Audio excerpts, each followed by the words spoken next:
Hi everyone, this is Farmer Neat from PV School Gardens, and today we're going to be learning about pollinators.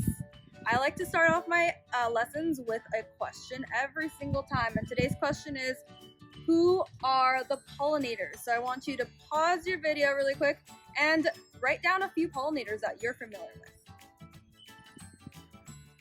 Okay, welcome back.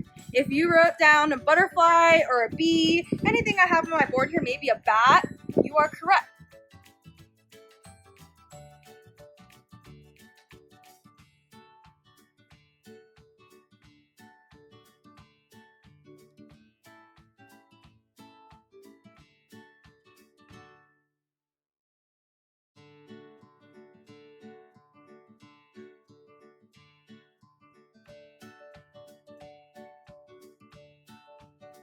And now I want to ask you, what is pollination? So pollination is a flower being fertilized.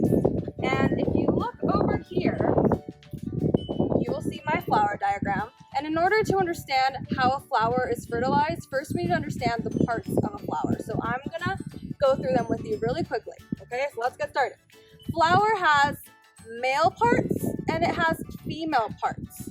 Okay, the male parts are called the stamen and the female parts are called the pistil. And the pistil is made up of 4 other parts. There's a stigma, which is this top part. This is the part where all the nectar is.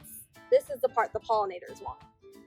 Then there's the style, which is this long part right here. And then there is an ovary inside. And inside the ovary, there are egg cells. Okay, now let's talk about the male parts. The male parts are called the stamen, and they are made up of the filament and the anther. Pretty simple.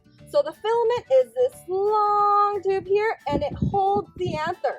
And on the anther, that is where you're going to find all the pollen. In order for a flower to be fertilized, the pollen on the anther has to be moved onto the stigma.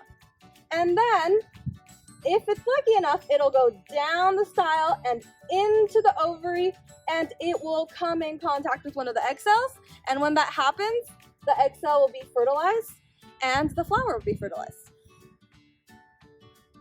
Once pollination happens, we have completed the first step into producing seeds, fruit, and the next generation of plants. Some plants are able to self-pollinate through the air and the wind, and others rely on pollinators. So why are pollinators so important? Well, the majority of the fruits and vegetables that we enjoy every day, like blueberries and almonds and apples, rely on pollinators.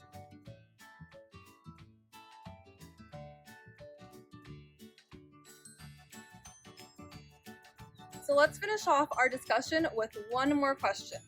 Our question is, how can we protect pollinators so they can continue to help us grow food for the world? A couple of ways that we can help pollinators at home is by creating a pollinator garden and make sure that you're using organic farming methods at home. What I want to do now is I want to show you guys a few examples of different flowers in the garden that can attract different pollinators. For example, right here besides me, I have yarrow, and this yarrow is the perfect flower for a butterfly. Butterflies like flat surfaces to land on, and this yarrow provides that for it. This Shasta daisy behind me, right next to me, is very good for butterflies as well because it's flat, but bees will be attracted to this big yellow mound of pollen right in the center.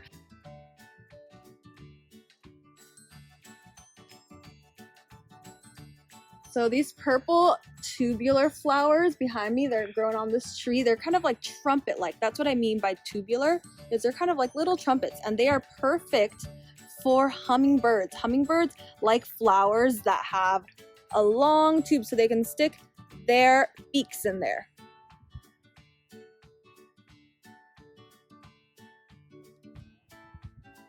Now that we've learned how important pollinators are, go ahead and plant a pollinator garden at home.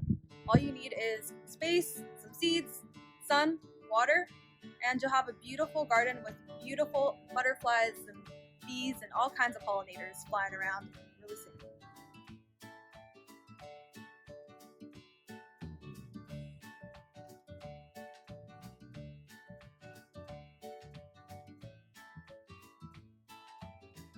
that is it, everyone.